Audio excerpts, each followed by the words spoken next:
E aí, meus amigos? Que massa, hein? Primeiro apresentem-se, contem aí um pouquinho quem são vocês. Beleza, Contem-nos tudo, não esconda nada. beleza. Eu sou Flávio Deli. Sou Jorge Costa, nós somos os Apráticos aqui de Brasília, Distrito Federal, enfim, um duo musical, uma banda. Enfim, nosso trabalho recente, né, nosso novo single, a gente acabou de lançar, tem umas 2 semanas, né? Foi o Feliz a Estrada. Enfim, justamente a música que você falou que traz essa temática da masculinidade tóxica, né? Enfim, tem toda uma história por trás da música, toda uma história ao longo do desenvolvimento da música. Enfim, acho que aí é legal o Flávio começar aí para falar como foi o início, né? O que foi o impulso, assim, para fazer a letra da música. Beleza. A gente até já conversou nos bastidores, mas para a galera que está chegando aí, essa letra surgiu de uma depressão que eu tive. É engraçado, porque a música é super alto astral, mas surgiu de uma depressão, né?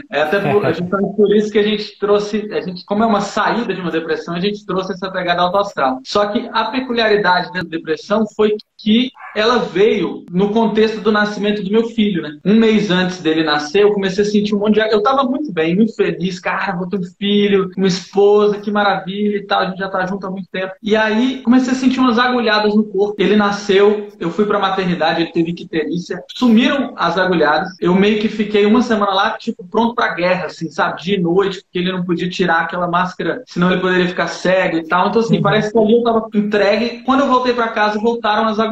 Eu fui médico, fui alergista, neurologista, dermatologista, não sabia o que era aquilo. E aí todos disseram que não diagnosticaram nada, não era nada, falaram para ir para um psicólogo, psiquiatra, que também não diagnosticaram nada. Muito tempo com essas agulhadas, dormindo e acordando com agulhada, eu comecei a ficar deprimido mesmo. Assim, a química do meu corpo foi baixando, cara. E aí eu comecei a sentir uma coisa que foi o que me deu um clique, assim, que muita mulher sente logo após o parto. Eu comecei a não conseguir curtir meu filho. Eu comecei a achar estranho, assim, tipo, nossa, parece, como assim? Eu tava tão feliz de ter um filho e agora eu não tô conseguindo curtir ele, eu ficava angustiado, eu tinha aquele medo, pô, será que eu não amo meu filho? E aí aí eu lembrei que muita mulher tem isso pós-parto, fui na internet, pesquisei e achei que existia também esse fenômeno da depressão pós-parto masculina, né, que é a nomenclatura que a ciência deu.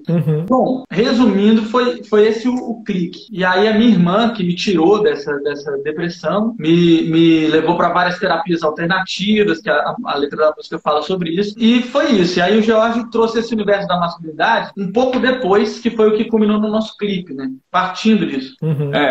Assim, a música já existia, né? Tinha a letra era um pouco o relato do Flávio, né? Nesse processo todo. Depois de um tempo, né? A música, sei lá, acho que mais de um ano que a gente já tinha feito a música, a gente já estava nesse processo da pandemia, a gente pensando, pô, cara, vamos lançar um trabalho, como é que a gente pode fazer e tal. E aí pensando que essa música seria legal pela temática. E na época, já tinha algum tempo que eu estava estudando o tarô. E a gente isolado, cada um na casa, se reunindo, pensando como é que a gente ia fazer isso. Eu falei, cara, enfim, vou começar a pensar como é que eu posso utilizar o tarô para me ajudar a entender um pouco mais dessa música. A ideia era até para pensar mais na questão musical. Enfim, tirei umas cartas, e quando eu olhei aquelas cartas, na hora eu falei, cara, isso aqui não é só um relato, né? Não menosprezando, né? Mas não era apenas o relato do Flávio, do processo depressivo dele, mas que era uma pontinha de um iceberg desse universo da masculinidade que a gente está envolvido. Ali um relato de um homem que passou por esse processo de quebrar essa casca, né? Dessas dificuldades todas que a gente de olhar para os próprios sentimentos. Os próprios sentimentos. Então, através do jogo, eu tive esse insight. Assim, eu falei, cara, essa música fala desse universo amplo. E um universo que eu também já estava inserido. Porque ele foi pai, 3 meses depois também fui pai. E no meu processo de paternidade também, eu vivi uma série de conflitos, sabe, de você estar ali naquele momento de transição muito intenso, de você querer cuidar e estar ali próximo e estar cumprindo a sua parte, fazendo, né, cumprindo com o seu papel, mas ao mesmo tempo vem aquele mix de emoções, sabe? Eu lembro assim que quando meu filho nasceu, 5 dias depois eu tive que voltar para o meu trabalho, né? Eu sou professor de música, então 5 dias depois eu tive que voltar para a rua para dar aula, para tocar, e aquilo me viu um sentimento de culpa tão grande. E a gente nessa criação masculina nossa, a gente não aprende a lidar com isso, né? A gente vai, não, é um sentimento, mas é isso, tem que aguentar, eu tenho que, sabe?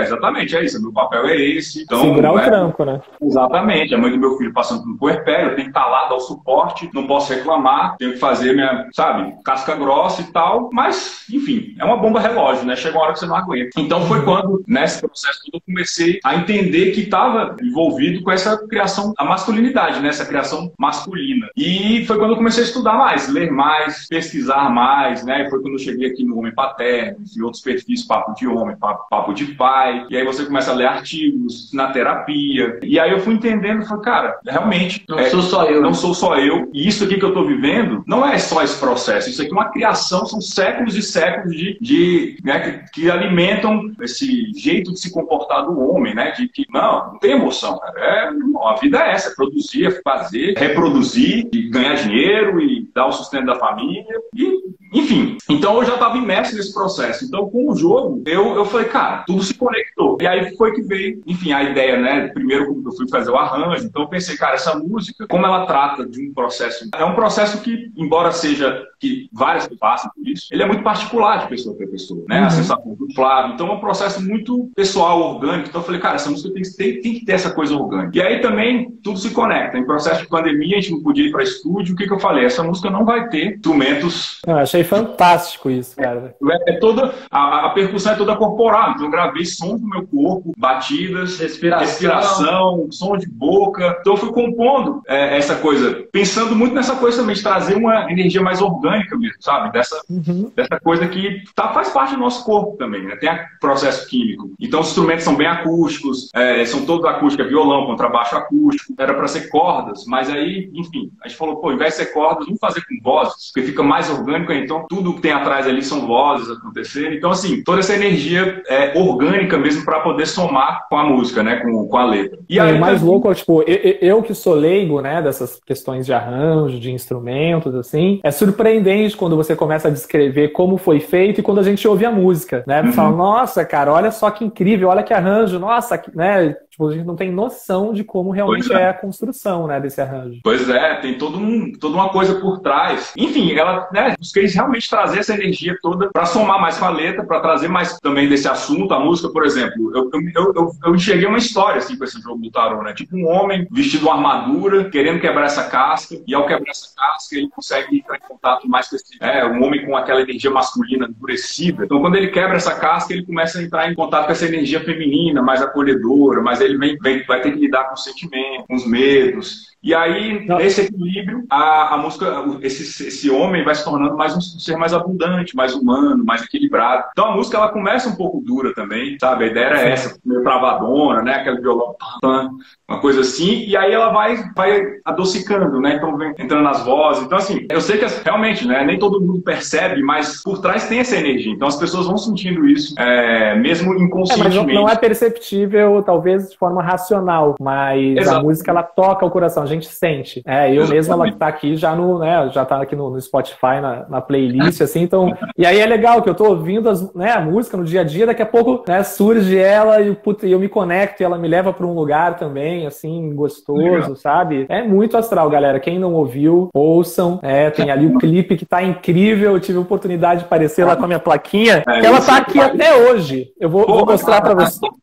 Vamos fazer um quadro dessas plaquinhas depois, né? Ela tá aqui até hoje, galera. Acessem lá o YouTube do Atráticos. Vamos fazer a plaquinha autografada pelo Thiago, já para vender no show. Olha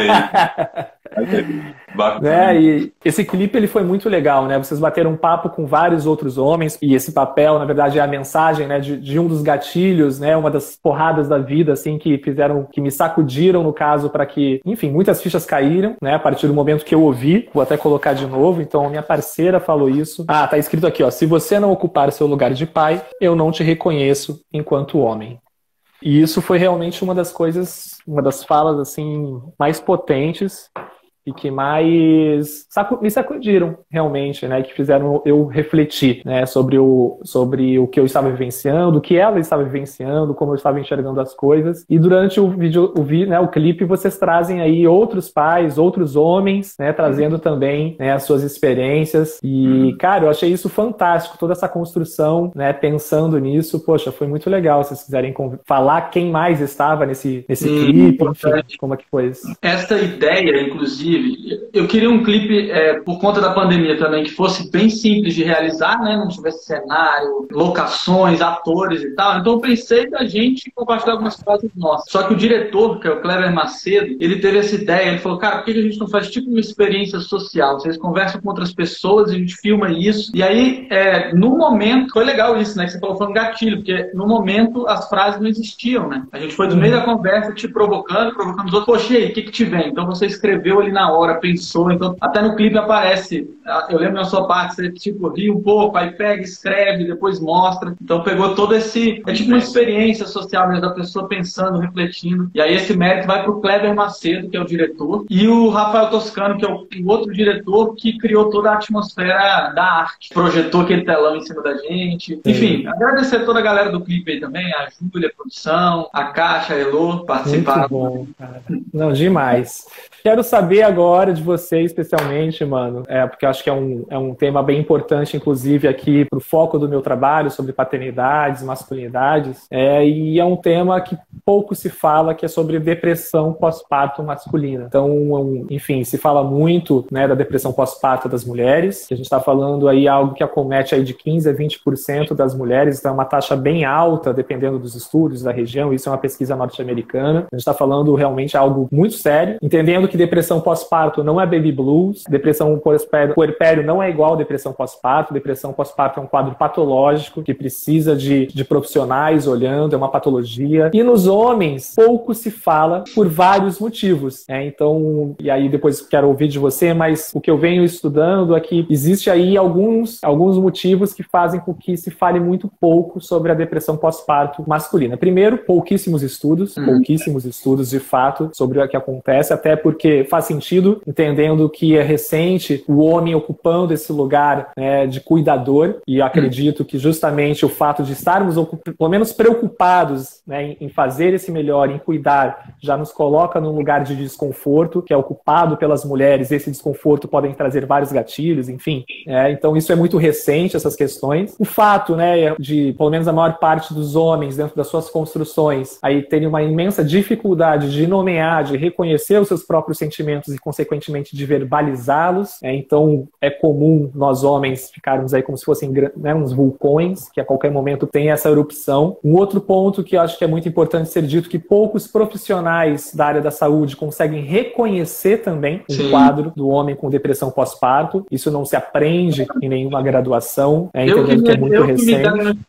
Eu primeiro tive que me diagnosticar para depois levar isso para psicólogo, psiquiatra. Exatamente, ou seja, poucos profissionais conseguem diagnosticar, até porque em muitos homens a depressão pós-parto, ela não se manifesta necessariamente como um quadro de melancolia, de apatia. Existem alguns sintomas, muitos homens manifestam inclusive como, por exemplo, aquele cara que ele foca no trabalho. Então é um mecanismo de fuga, então ele fica hiperativo, mas para uma coisa específica, mas como um mecanismo de fuga também. Ou seja, existem várias questões, tanto de conhecimento, né, por evidências e pesquisas realmente, como questões culturais de construção, enquanto também esses elementos, esses sintomas, vamos dizer assim, que talvez eles se confundam com várias patologias ou com vários desequilíbrios que talvez possam ser naturalizados ou normalizados. E um último, acho, no meu entendimento, que talvez seja um dos principais, a grande dificuldade do homem reconhecer que ele precisa de ajuda, né?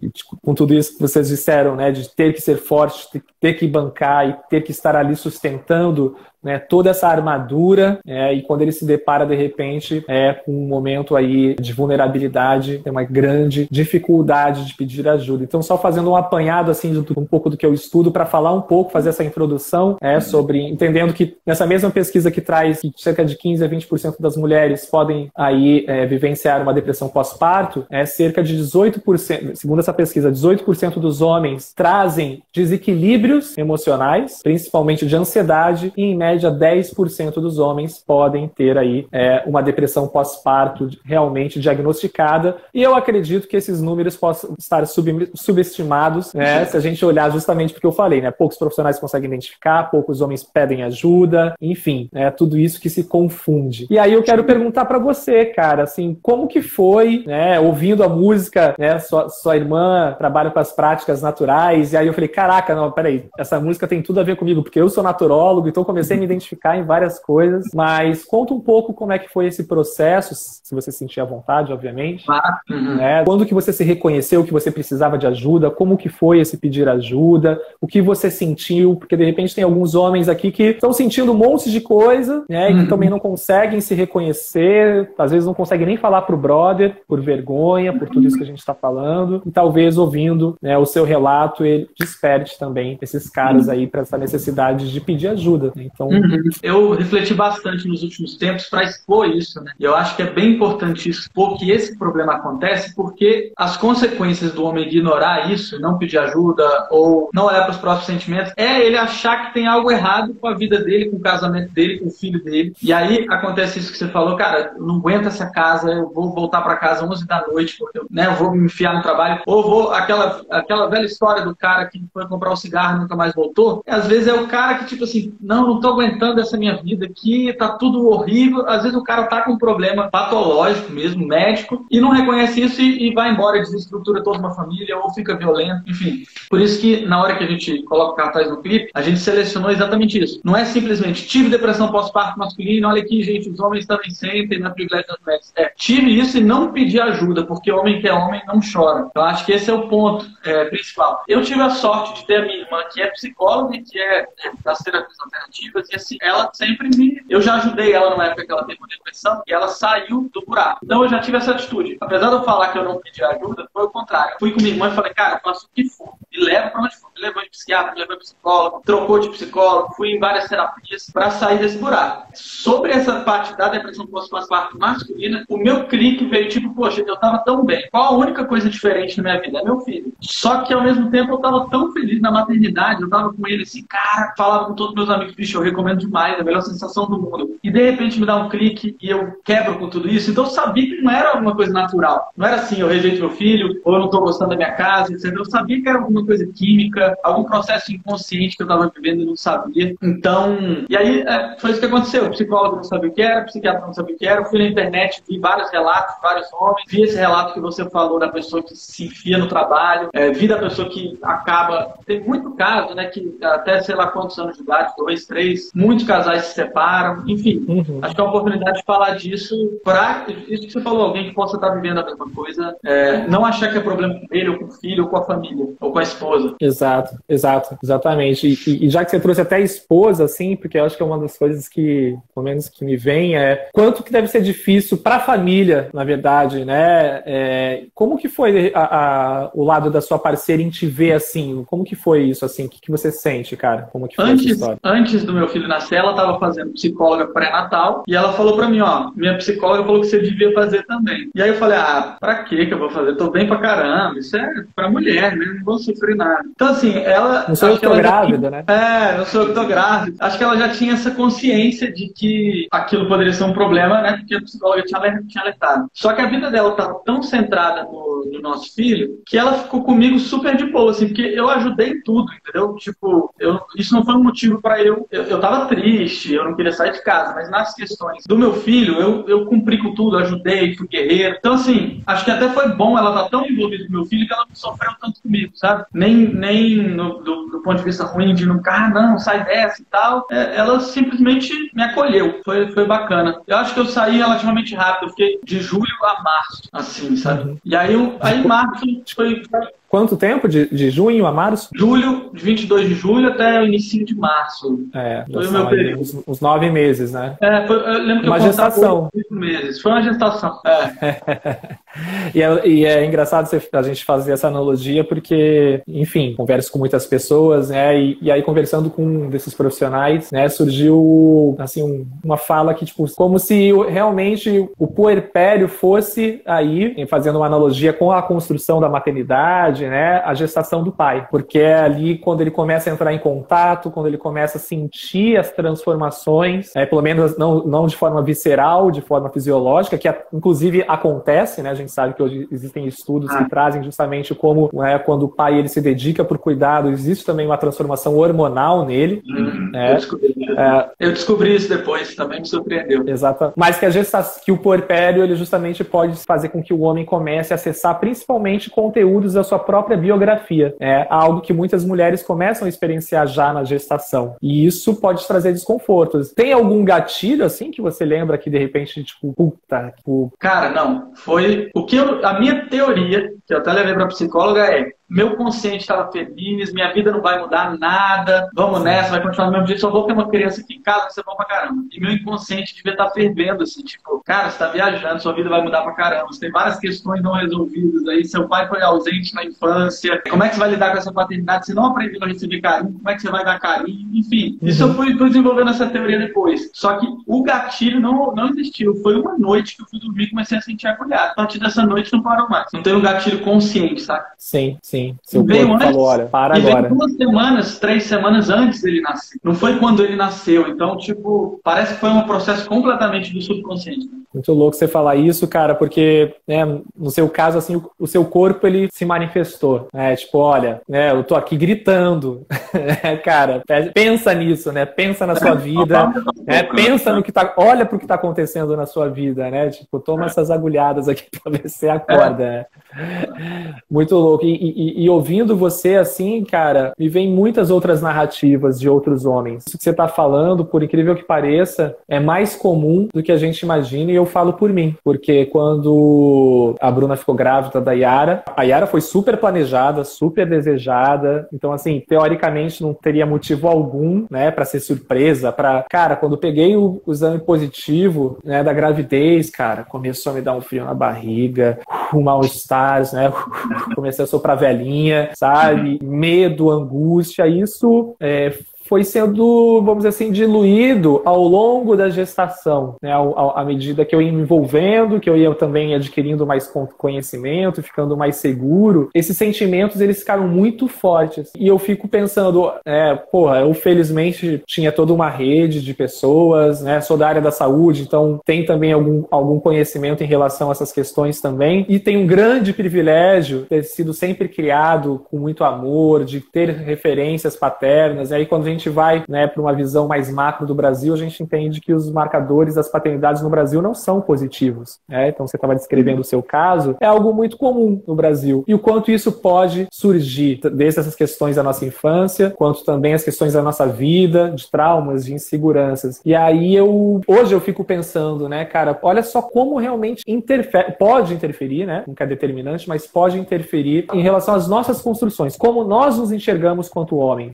Eu sempre falo, antes de sermos homens, antes de sermos pais, somos homens, e isso já traz uma grande bagagem, e talvez todas as nossas construções e as lacunas que não foram preenchidas na nossa vida, elas fiquem escancaradas quando a gente vira pai. Porque vai vir pressão, vai vir cobrança interna, externa, e principalmente a partir do momento que a gente começa a ocupar esse lugar de cuidador, que é um lugar de invisibilidade, um lugar onde não se tem reconhecimento, e isso é tão comum nas falas das mulheres. Eu acho que quando o homem cai nesse lugar, por falta de repertório, de ancestralidade, de referências, estamos sujeitos aí, de repente, a desencadear uma série de processos. E eu vejo que aí, eu não sei como é que foi pra você, aí é uma pergunta, mas eu ouço de muitos homens quando falas no sentido assim, tipo, cara, como que eu falo que eu estou doente? Como que eu peço ajuda? Porque você pediu para sua irmã, mas e os seus amigos? E os seus familiares? Como que eles se enxergavam? Que tipo de pai é esse? Que homem é esse? Tá de mimimi? Agora, só que faltava o homem ter depressão pós-parto. E eu vejo que muitos homens, quando eles começam a perceber que, cara, não tá legal, eles ficam presos ainda nessas questões, nos julgamentos dos familiares, dos amigos, da sociedade. Como que foi isso pra você, cara? Eu abri pra muita pouca gente, realmente. Teve um amigo até que me encontrou depois de um tempão, aí ele falou, porra, bicho, como assim? Eu fiquei sabendo que tu teve uma depressão por causa da música, que a gente tinha lançado um acústico e eu já tinha comentado sobre isso. E nem cheguei a falar depressão pós-parto. Acho que eu só fui falar depressão pós-parto mesmo no clipe. Então abri pra muita pouca gente, tive essa dificuldade. Pro meu pai eu abri a questão das agulhadas, da depressão, e aí, vai fazer alguma coisa, vai, sei lá, vai não sei o quê. E meu pai é médico, só que ele é aquele médico... Vai capinar um terreno, né? Meu pai é médico naquela época que depressão era frescura, né? Tipo, até, sei lá, que independente de masculina, feminina, era frescura.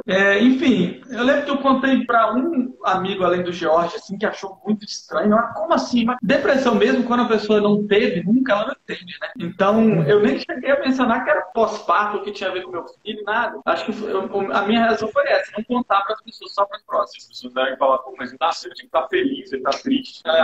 E depressão não tem a ver com tristeza, né? É uma parada química, completamente tipo, é diferente da tristeza, elas parecem que elas são diferentes. O Alexandre Coimbra Amaral, ele fala que a depressão não é um quadro de tristeza crônico, na verdade, né? A depressão é quando a pessoa ela tem uma falta de expressão por fatores químicos, né? Que podem aí estarem vinculados a todas as questões das nossas construções, que a gente vai acessar, mas é quando a pessoa ela não consegue se expressar, né? A pessoa não tá triste, você olha pra pessoa, a pessoa não tá triste, ela não tá feliz, ela tá apática, ou se expressa somente em algo relacionado à fuga, como um trabalho, por exemplo, por homem, ou drogas, né?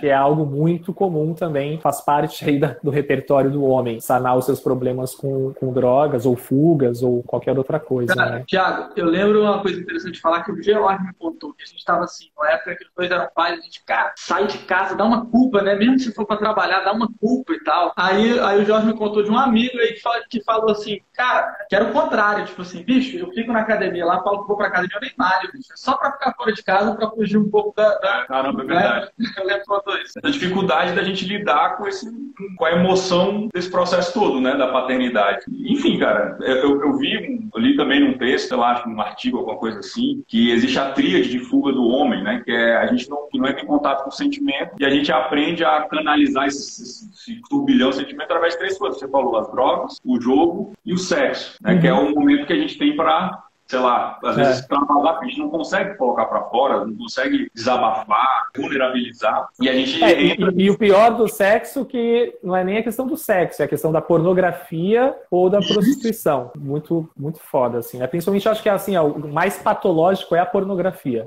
Eu acho que ela traz aí questões mais graves, vamos dizer assim, né? Exatamente. Entra nesses processos compulsórios que você vai ter que buscar isso para poder... Você não sabe... É assim, uma coisa...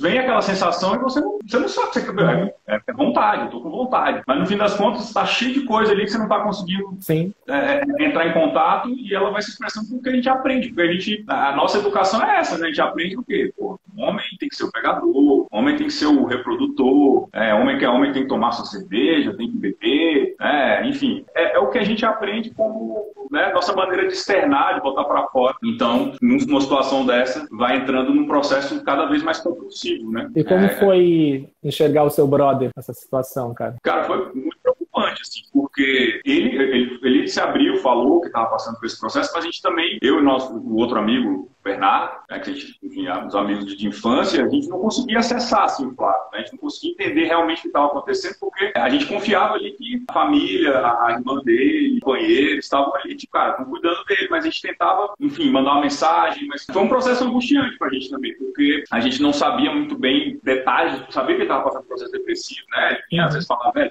a mente está complicada, tem dias bons, dias ruins, mas às vezes ficava na dele e a gente, bicho, aí, eu não sei nem se ele sabe disso, mas eu cansei de conversar com o Bernardo, ele faz. E que a gente, né, a gente vai lá, fala com ele, porque a gente também não tem... É difícil como lidar, né? Porque é um processo tão delicado, tão sutil. E a gente se fecha também, com certeza. Pois é, então tudo sutil porque você fica com medo, às vezes, de tentar fazer alguma coisa, às vezes piorar a situação, né? A gente também... E aí a gente, homem, também, que não sabe lidar com sentimentos, não consegue também, às vezes, lidar com carinho, sei lá, um acolhimento, não sabe acolher, às vezes, enfim, acaba soltando uma coisa pior ainda, piora a situação, né? Tipo, pô, levanta daí. Isso não foi o nosso caso, mas a gente, como homem, acaba também, enfim.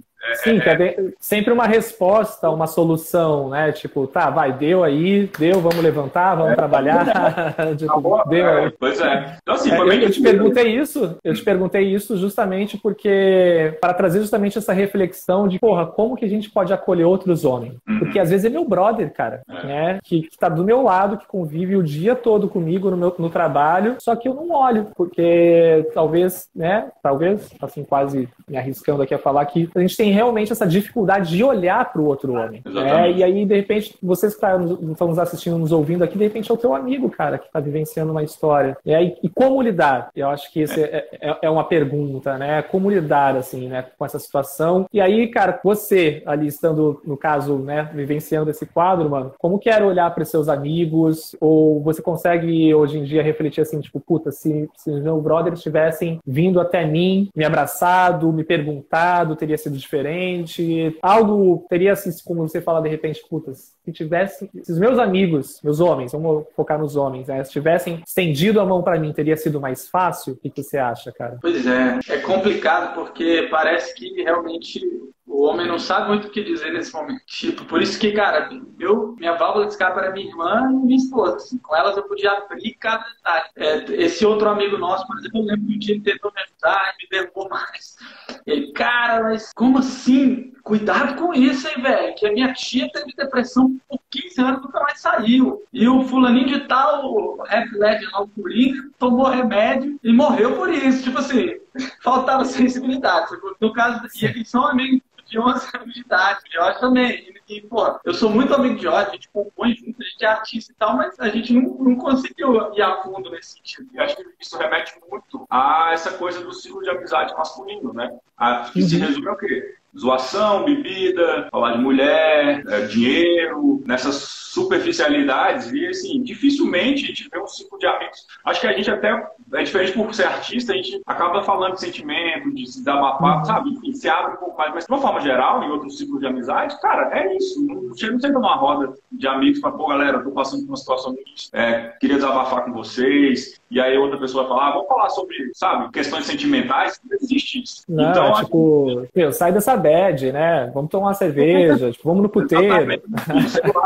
Mas que teria ajudado, teria sim, porque as mulheres ajudaram muito com a sensibilidade, agora como era um lance de pai, né? O papo de homem para homem também teria sido bem bacana, assim, e não rolou, realmente. E eu acho que aí vem a importância, cara, que eu descobri depois também do processo todo, que eu fui num grupo de homens, né? Eu fui descobrir os grupos de homens, todo o grupo do WhatsApp lá, o Homem Paterno, e assim, nunca cheguei a frequentar pessoalmente, porque já era na época de pandemia, as coisas acontecendo já remotas, né? Mas, cara, ao entrar no grupo de WhatsApp e você ler meia dúzia de mensagens, você se sente, caramba, bicho, não sou só eu que estou passando por isso. Eu não achei esses grupos, não sou só eu que estou passando por isso.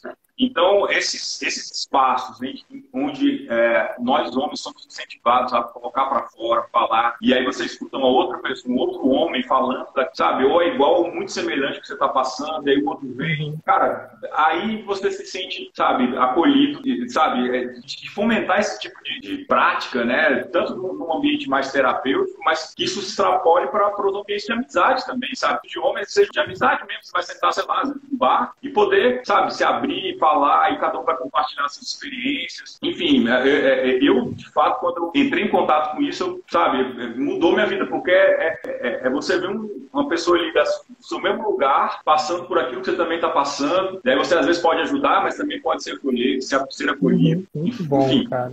muito importante. E como é que está sendo a repercussão dessa música? Tem chegado relatos? Porque é isso, né? Vocês mexeram aí no lugar que, de repente, essa música pode servir de gatilho para outras pessoas.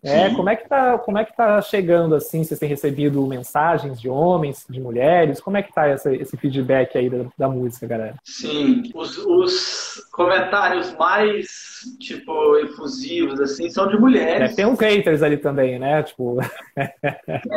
Tem. Os mais efusivos são de mulheres. Pô, tem que falar sobre isso mesmo e tal. De vez em quando, comentários de homens, caramba, bicho, obrigado, me identifico, não sei o quê. E aí o que eu saquei, eu fiz questão de botar no grupo brother. Grupo da pelada, grupo dos amigos, do churrasco. Botei lá e falei, vou ver o que dá. E tipo assim, botei e vou ver o WhatsApp daqui a 10 horas. Jogou a bomba.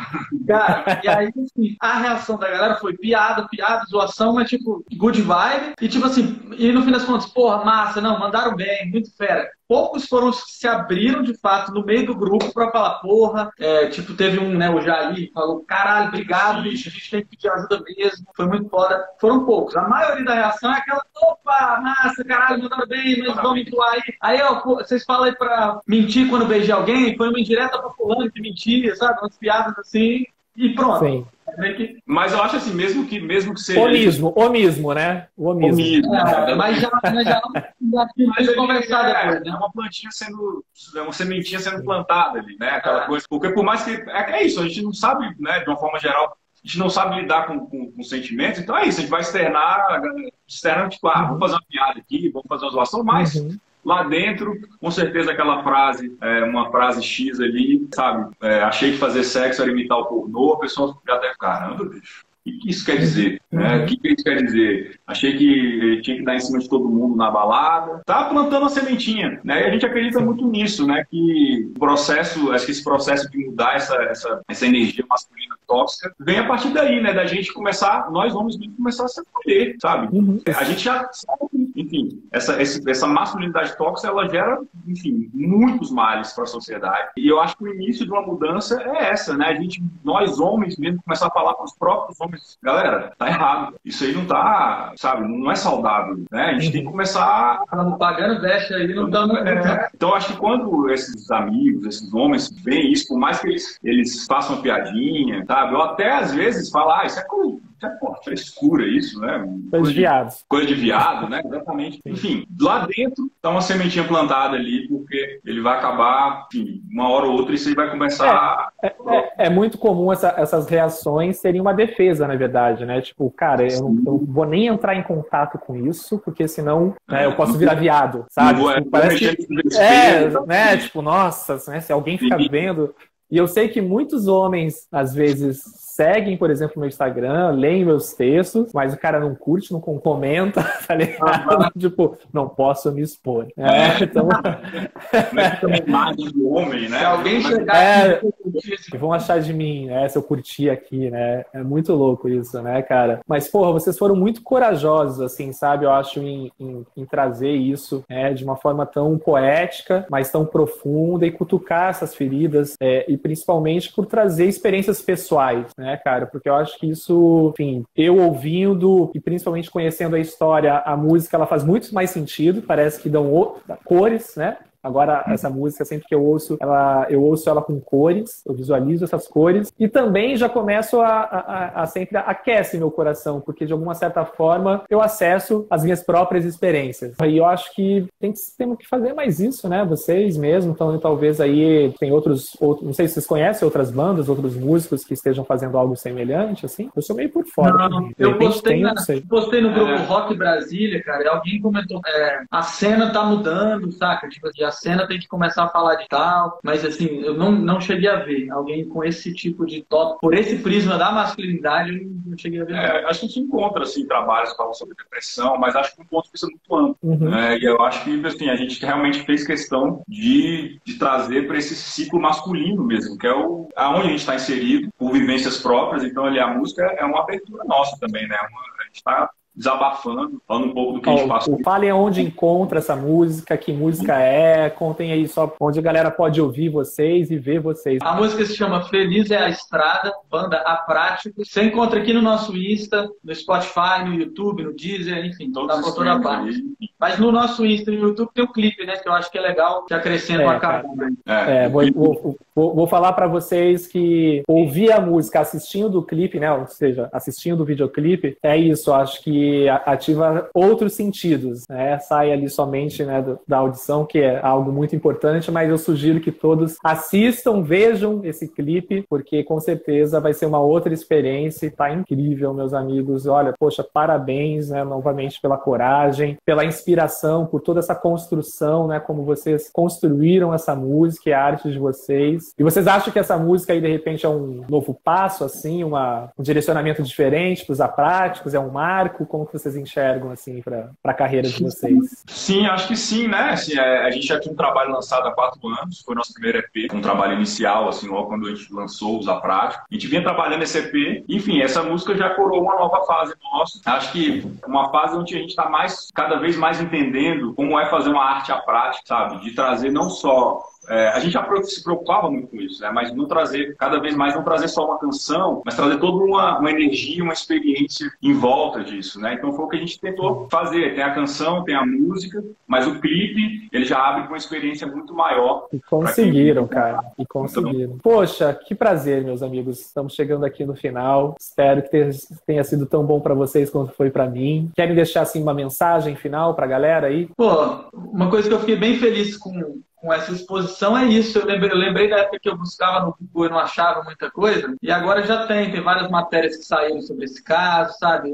Falando sobre isso, enfim, discutindo. Aí eu fico satisfeito pensando que alguém pode estar passando por esse problema, cair nessa matéria e dar uma respirada. Eu deixo essa mensagem, cara, da importância da gente realmente se vulnerabilizar, sabe? A gente se abrir mesmo para vulnerabilizar, porque é isso que faz com que a gente realmente tenha relações mais profundas, que a gente seja mais humano.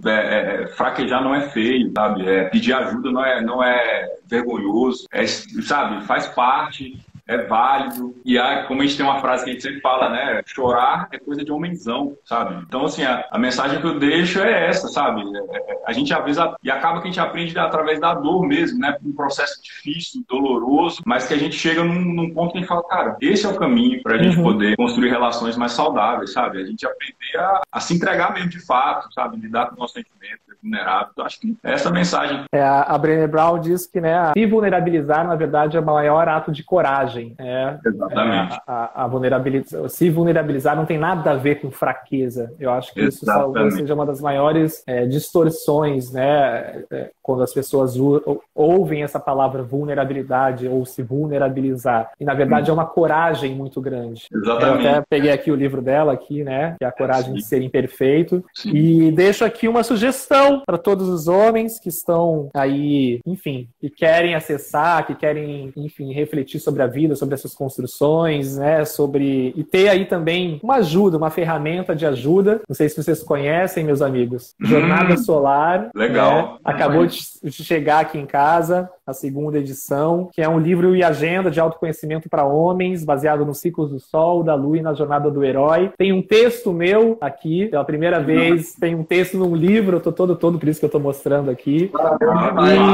E é uma ferramenta, cara, muito legal, que é uma agenda, então, para o dia a dia, mas é um livro também com... Cara, é muito potente, então fique a dica aqui. Uma ferramenta muito legal para todos os homens de autoconhecimento, enfim. Então, acho que é isso, né? Sintam-se fortemente abraçados. Obrigado a você também pelo espaço, por convidar a gente para poder falar um pouco mais do trabalho. Muito, muito obrigado mesmo. Contem comigo, meus amigos. É uma troca, né? É uma troca. Sim, uma troca. Com certeza. E eu me sinto honrado, né? Imagina, aparecer num videoclipe, você tá maluco? Eu, hein? Valeu, gente. Sintam-se abraçados, um beijo para vocês. Tamo junto. Obrigado demais. Valeu, um abraço.